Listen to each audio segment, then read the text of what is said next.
Hey all, welcome back to my channel. It's Itsuchi here, and we're here to talk about, or continue talking about cinematic jutsu, aka ultimate jutsu, whatever you want to call them, secret techniques as they're actually technically called in Clash of Ninja. Some updates on the way. I'll flip the script this time. I'm going to start actually and just go over, just really briefly, the stuff I changed in the code first, and then we'll look at, sorry, I almost knocked over my water, and then we'll look at what that looks like in game, because woo! It's pretty much working. There's some issues, which we will discuss in a minute, but yeah, this video will be on the shorter side. Maybe not short, but shorter side, because yeah, it's kind of just working for the most part. The things I want it to work are working.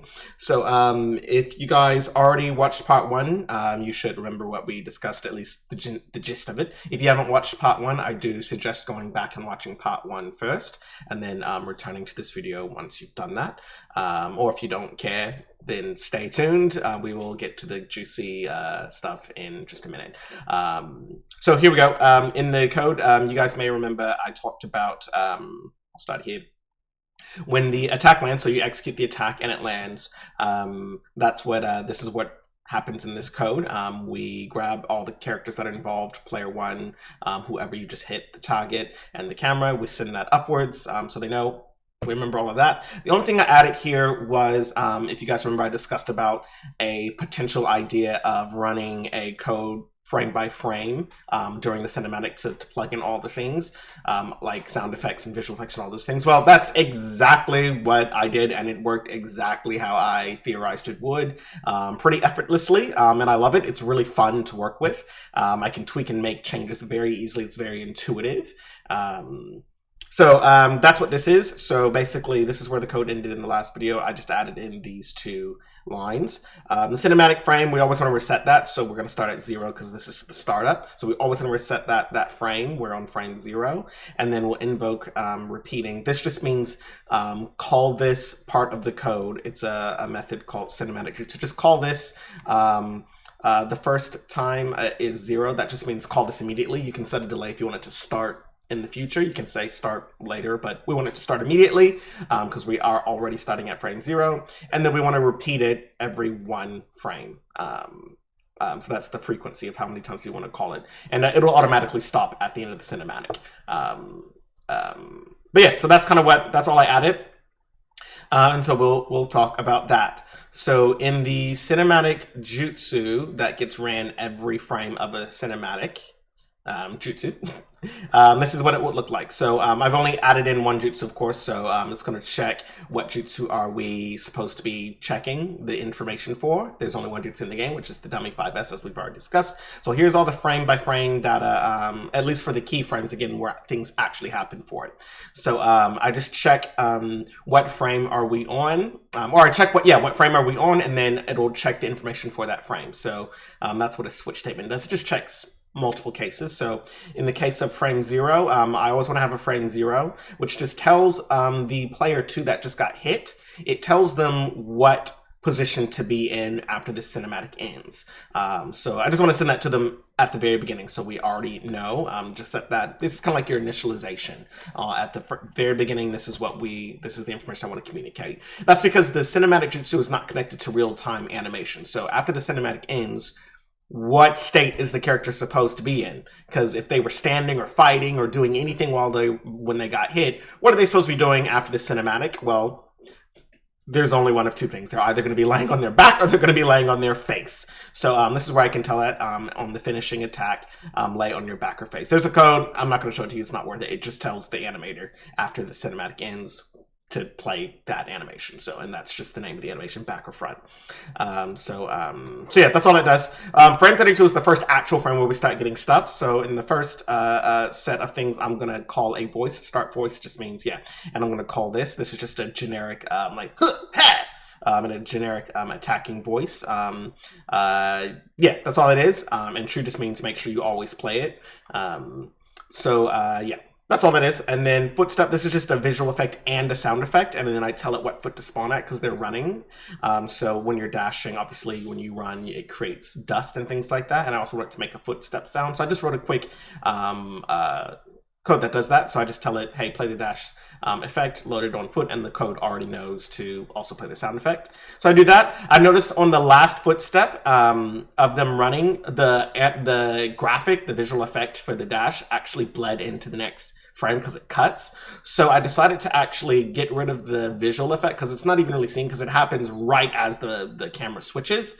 So I decided to not actually run the visual effect and just instead just play the raw sound effect. So this will just play the dashing sound effect because the foot, they're still stepping, but we don't see them step. And I don't want that visual effect bleeding into the next frame like it was before. So, and this fixed it, and you couldn't even tell that it wasn't there.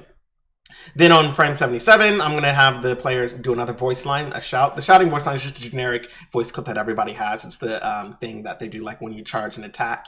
You charge it up and then you throw, or you throw a paper bomb or something like that. They'll shout like Soccer says, "Get out of here," or something like that. That's what that, kind of sound funny. That's what that is. So I'll just play the generic shouting voice clip. Yeah. Just for the sake of having voices in there. Then here we'll play the landing sound effect. That's just because when they run, they kind of jump on 2 feet before they do the final attack. So it plays that sound effect from the feet, both feet hitting the ground. And then we'll play a dust visual effect. That's what this is, and I tell it where to place the visual effect. And then here's where the hit comes in. There's only one hit in this, which is the final hit. And so that's what the cinematic hit string is. You may notice there's 2 lines.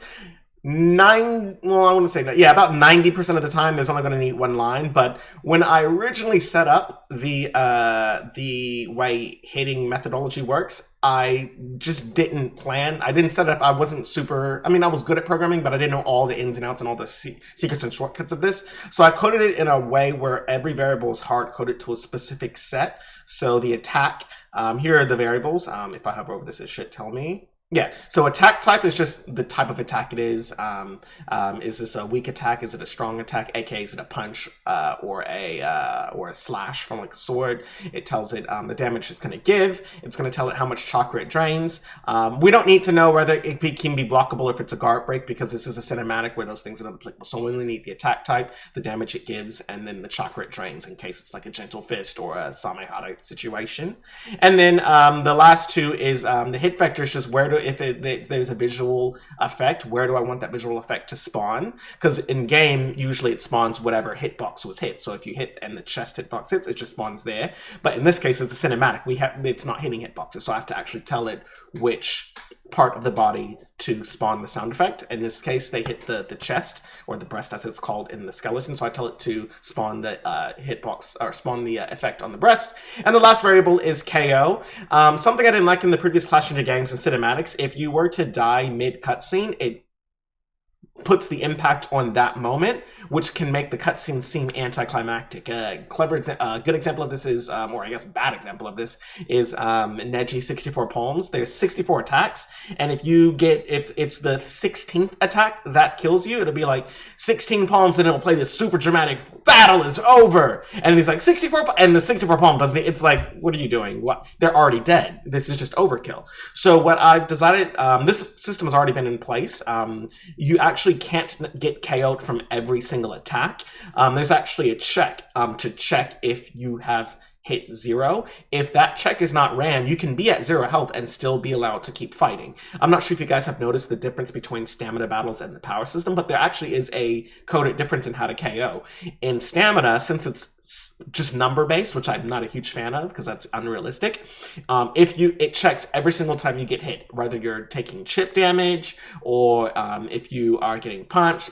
No matter what happens to you, if you receive damage, it's going to check, did you get KO'd? And if so, you die. In power, remember, I want it to be more of a tug of war. And in a real fight, you don't just like fall down because you ran out of stamina. You have to get like knocked out. That's what KO means. It means knocked out. You have to take a final hit. So in the power system, you actually have to get launched or thrown, something that's going to knock you off your feet in order to get KO'd. So you can take once you hit 0, you can take as much chip damage as you want. You can even take punches and kicks as long as they're light, and you will not die no matter what. The only way to die in a power system is the player attacking you has to land an attack that launches, and that will kill you, getting knocked out. That's how I think battles actually happen in the show and in real life. It's a more accurate way to reflect battles. You drain their health all the way to 0, and once they're at 0, you have to land a knockout attack, and that's when it'll check, only for launching attacks. So I want the same logic to also work for cinematics. If your health is drained to 0 during the cutscene, I don't want that to be what ends. I want the final hit of the jutsu to be what KOs you. So if you get 64 palms, for example, and that 16th hit takes away your health, it won't do anything. It'll just, your health will stay at 0 until the final attack, 64 palm, and that 64th attack will be coded as the one to check where you KO'd. And so that's what this last variable is. It's just a yes, no, or a binary variable. In this case, the only reason why there's 2 of them is because when I programmed this system way back when I first started making attacks, I thought to myself, well, there's never going to be an attack that ever takes out 3 digits worth of health.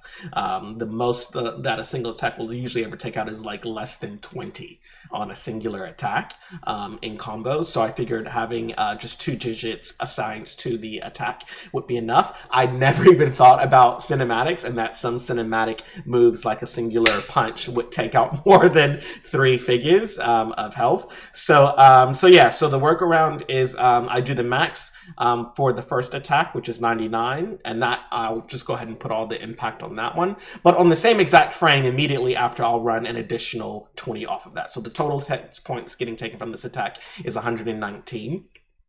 And then the blank here just means don't play any sound effects, just take the health and move on. You always want the KO to be on the last attack, because again, if this attack, for example, were to only take out most of their health but not all of it, and then you check then, and then you do this last 20 and that kills them, but you don't do a check, then it misses the point. So you always want the last amount of health getting drained in an attack to be what KOs. So yeah, that's just why this is yes and that's no. But anyway, that's the only difference between these two. They run at the exact same time, so you won't ever notice that 2 were ran at in game. But just code wise, any attack that takes more than 99 points from your stamina will just have this. And there's no attack in the game that would ever take more than 200 points, because that's insane. That would be a game breaking move. So anyway, that's all I did here. So that's what these are for. And then the final thing here is just a final sound effect for when the player 2 gets launched and they land. Play that sound effect for them landing. And then I want I added in a new part of the cutscene where the player 1 who hit them taunts, and that's the finish. Yeah. So I had them play the generic clip for when a round finishes to kind of taunt. And that's it. So that's kind of how it works. Oh my god, we're already talking it. Sorry guys, I didn't mean to talk that long about it. Last thing we'll talk about in the code is just this cinematic hit string. So when I call this hit right here, and I give it all of this information, I just want you guys to see where that comes through. It just comes through here, and this is where we'll grab all that information and then send it over to the other player. The hit string, and then if it's not a blank, because we only want to count true attacks, not additional health points taken. So if it's not a blank, so it's a proper hit, then we'll also count it towards our combo count. So that way cinematic hits also count towards combos. So yeah, with all of that, now we can jump into the fun stuff, the actual finalized cutscene. Okay. We'll go to a practice match as usual. We'll scrap Naruto and Sasuke for now.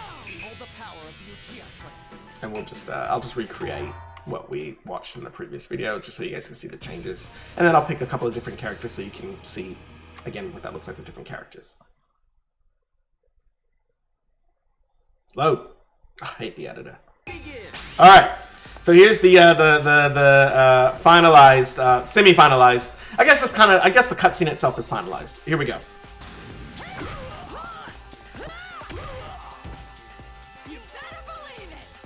Yeah, that was it. And it's a full jutsu. Like this looks like a Clash in Jutsu. There are still a few problems. that I will discuss shortly, but the cutscene itself is pretty much working. I did also decide to take the methodology of programming that the camera is technically the camera is always animated, so yeah, it also works like fighting works after you use the cinematic. So yeah, so you can use the cinematic as much as you want. And it counts towards combos too, so like if I were to link this, it links the combo. Yeah. So, so yeah, it's pretty awesome. It works very well. One of the issues is, let me see if it happens here in this particular stage. Let me see.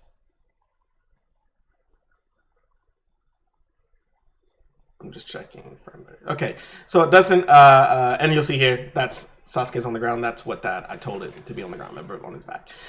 So it doesn't seem to be working on this particular stage, but basically the way the camera calls out the background objects behind the camera to keep it from blocking the screen, like the other buildings, is it's actually programmed by distance. If the camera is closer to the objects than the players, then that means it needs to call them out, because clearly the camera's on this side. But the problem is when I'm manipulating the camera in a cinematic, the camera might end up being closer to like it just basically it might accidentally think like the background elements might disappear, thinking that the camera is facing forward when it's actually facing backwards, and it'll call out objects.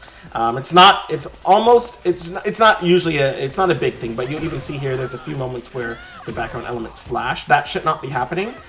So I just need to I need to modify the code for how it calculates camera movements, specifically when characters are on the screen, like in a cinematic. I'm sorry, when in a cinematic, I need to add a new version on how it calculates where the camera is and when to check the background objects and call them out. It does a pretty decent job normally, like I say, but I do need to modify it, because in a few stages where there are some closer objects, it fails and the objects may disappear while still on screen for just a split moment, causing some flickering in the background. So I just need to, like I say, readdress how I calculate the background. I have to have it one way for this because all the characters are dynamic, but it should be easier to program it for cinematics because I already know the amount of space that I'll be working with. So yeah, so that's all I need to do. And another issue that arises from the cutscene is obviously in a cutscene when you execute it, you want to turn off all the, oh there you saw the flickering, you want to turn off all the other objects that are on stage. I've got this working for the most part. In terms of like if you were to throw, if there are multiple players on the stage and someone threw a kunai and all the players are fighting and someone gets hit with a jutsu, obviously we want to make all the kunai disappear for the cinematic, and then when it returns to the game we want everything to continue exactly where it left off. I thought I could just simply turn everything off and turn it back on, and I can, but it causes lots of bugs to happen because I'm only suspending those objects in the game, but the game itself is still running. In the 3D mode EX, the reason why that works is because I'm suspending the entire game. So everything happening gets suspended at once, meaning when I turn it back on, it resumes exactly where it was. Versus with this, the game is still running, but then suddenly objects disappear. So an example is, if you look at, if I turn off overdrive recovery, I guess this will be a longer video. I forgot there's a lot to talk about. So if I turn off overdrive recovery, you'll see like their overdrive at the top is slowly regenerating. That's actually handling up in a parent object. It's the object that tracks the overdrive for each player. It's actually communicating constantly with the players. So if I were to just suddenly make these characters disappear, it's gonna be like, where did player 1 or 2 go? I can't communicate with them, which causes an error. Or it could cause a misalignment of variables, because up there, they're like, the overdrive should be at 75%, but player 2 never got that information, so player 2 thinks it's at 60%. And so things may not be working or aligned, because only parts of the game disappeared, not the whole thing was suspended. So I'll need to go into those parent objects and figure out a way to communicate to them when there's a cinematic happening, and tell them basically don't do anything during a cinematic jutsu, and then resume after we've exited the cinematic jutsu. That should fix it, no problem. And I already have that, like how I can, an idea of how that can happen. It's just something that I was going to record this video last night before I went to bed, but then I noticed that issue, and I was like, I looked at it for a little bit, and I was like, I don't feel like dealing with all of this tonight and trying to record, so I just went to bed. Yeah, I went on and decided to record today, to show you guys where we're at today, and then, because that's something that's just unrelated to the actual cinematic jutsu, that's just make sure the game runs fine. But the cinematic jutsu itself works just fine, and everything returns to normal after it ends. So, it's going to make sure if there's multiple objects on this stage that they return to their original states and statuses after the cutscene ends. But this video is to show you that the cutscene's working. With effects, visual effects, sound effects, camera shakes, all of that. Excuse me. I'll show you with some different characters. I kind of like the way Sakura's looks.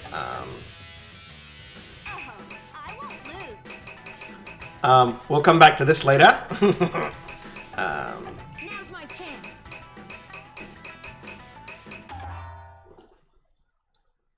So I'll just show you a few of other characters using, just so you can kind of get an idea of how well the cinematics work with model swapping. I also swapped in, you may have noticed I swapped out some of the character-specific poses like Naruto's stance with just regular dummy stance, so it looks a little bit more appropriate for all characters.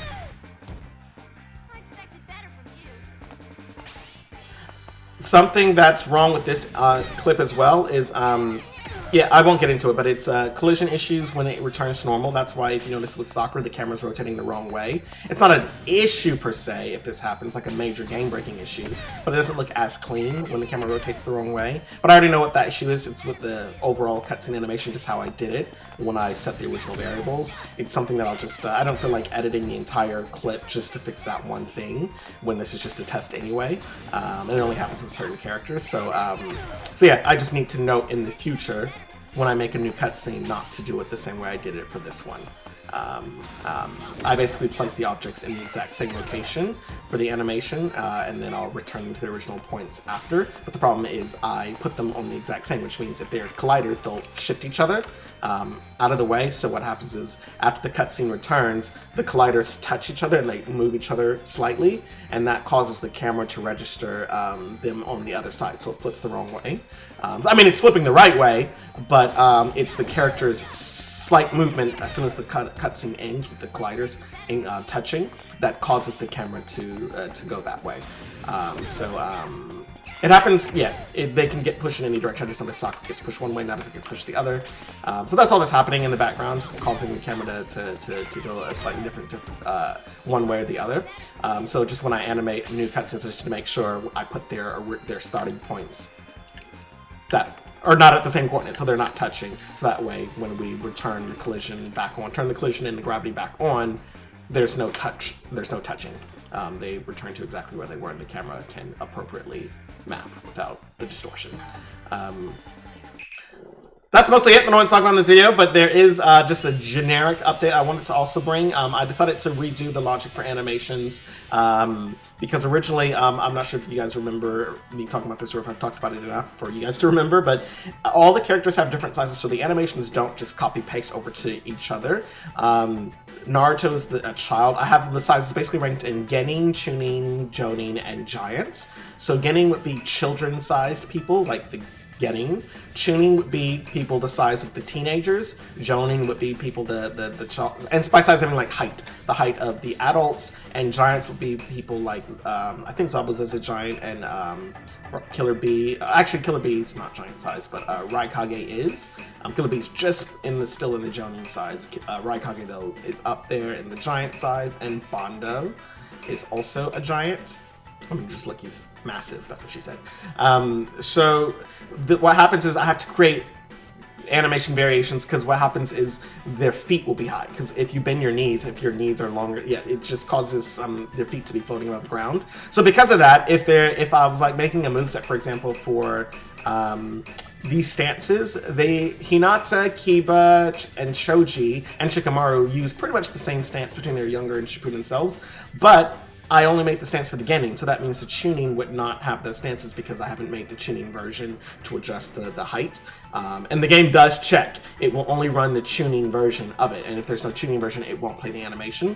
I decided to redo the logic for how animations play, where it'll actually check everyone. I don't want to get too far into it because, again, it's not really something that another programmer will understand. But basically what I'll do is I'll run since I'm working on the Genin first, I will basically check every single layer of animation to see, so that way it runs the last version that was working. So the way it's layered in hierarchy, it'll check the Genin first. If there's a Genin animation for that, it'll play that. But at the exact same time that it starts to play the Genin animation, it'll also check for Chunin, Giant, and it'll check all the way up to whatever your level is. So if a Jonin starts, it'll play the Genin just in case it's the only animation. But if there is a Jonin version available, then it'll play that version. So it's matching.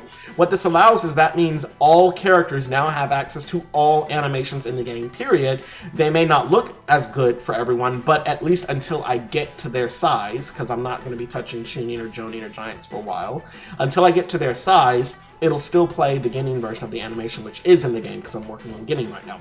So this immediately translated into certain characters getting stances. Now, they're not clearly, like the Shikamaru stance is slightly different when he's adult because you see in the chest it's not matching correctly. So obviously I'll have to still update the tuning when I get there. But they will still have access to their Genin stances. Ino's is different, so that's why hers is not the same as children. But Choji now has a character-specific stance. And Run. So he has access to all those other animations. The same for Jirobo, I think. I think Jirobo, the Sound Ninja, because he's tuning sized, and I only had Choji's PTS. So yeah, they show these kind of animations. So yeah, just cool things like that are because of this change, and it's just so interesting seeing some of these Shippuden characters have character-specific stances now. Like Hinata looks great, and then seeing them in like War Outfit, for example, like that looks pretty cool. It's like Clash Ninja, like it's feeling like a full Clash Ninja game, but now with the things from Ultimate Clash Ninja. So like with each update, I mean, look at this Shino! Shippuden Shino! I think his animations are almost, actually I'm gonna play some really quickly. Let's get him and Hinata in this game. I'll get her War Outfit difference. It's starting to feel so much more like a full game, and like with each update. This is totally a long video. Sorry for lying, guys. Yeah. So you'll see, like, when Shino walks backwards, his feet are kind of slightly just a hair above the ground because this is his PTS sized animation. If they're standing upright for the majority of the animation, you won't notice it as much because the difference in height comes from when they bend their knees, specifically. Bending the knees because your hip is higher for some, so that those angles cause this to happen. So anytime the knees start bending a lot, that's when you'll start seeing those variations in height between animations. And it's a little bit less subtle too because this is only getting to tuning the next level up. So it's very subtle here. You could almost get away with this and probably, you know, not need to tweak it too much or at all. But I will probably tweak it anyway just because. But look at Hinata, because her knees are much more bent. You can obviously tell she's floating. Because yeah, her knees are much more bent, but yeah, if you can just ignore the shadow for a moment, it really looks real, like a Clash Ninja game with Hinata in a war outfit in Clash of Ninja. Yeah, and obviously Shino, hands in his pocket. Like this looks like Revolution 3. It looks so good, in my humble opinion.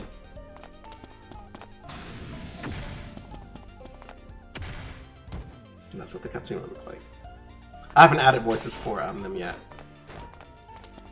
Oh, you know, I've never seen Shino hop back. That actually looks just fine.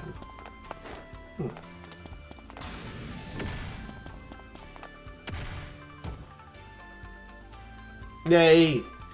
Alright, this video is long enough. Cutscene is pretty much done. I need to fix the details for when you're like in team battles and use a jutsu and it takes everyone away, or royale and it takes everyone away and then restores them. Just need to make sure I put the whole game in cinematic mode so it doesn't cause those errors. And then what I'll probably do is I'll lump this into the next part 3, which we'll probably discuss. I'll probably try to add in an actual Clash of Ninja cutscene. I'll probably, because I didn't think about this until after I posted the last video, but there will actually be cinematic jutsu in Season 1 because team battles are in Season 1, and you have your 2-man squad team battle cinematic from Revolution 2 and 3, as well as your 3-man squad team battle animation, the generic ones from GNT 4. So I'll need to add those in for team battles. So yeah, they use the generic 2- and 3-man squad team battles when you're in team battle. So I'll probably do one of those, probably the 2-man squad, since that's a Wii animation. I'll probably put that one in there. And then that way we can see what the process is like putting in a Wii animation into the game, making sure that methodology does work. It's as easy as I'm thinking it is. Not easy, but simple, straightforward, intuitive. And then, yeah, I'll put that together and probably show you a 2-man squad team jutsu happening in Ultimate Clash of Ninja, you know what I'm saying? And I'll hopefully, not hopefully, and I'll also fix the background issue so that the background characters disappear. Because that'll be important, especially in team battles, because if you summon teammates onto stage and they're mid-combo and you execute a jutsu, we want them to disappear and then return to normal when they're back in game. And also, jutsu should be able to hit team members, so we want... actually, do I want jutsu to be able to hit team members? We'll see about that one. Yeah, I think cinematic jutsu should be able to affect team members. So if you summon your team member at the wrong time and they get hit by cinematic jutsu, they get hit by the cinematic jutsu. So yeah, this video is at half an hour long. Thanks for watching, guys. Cheers.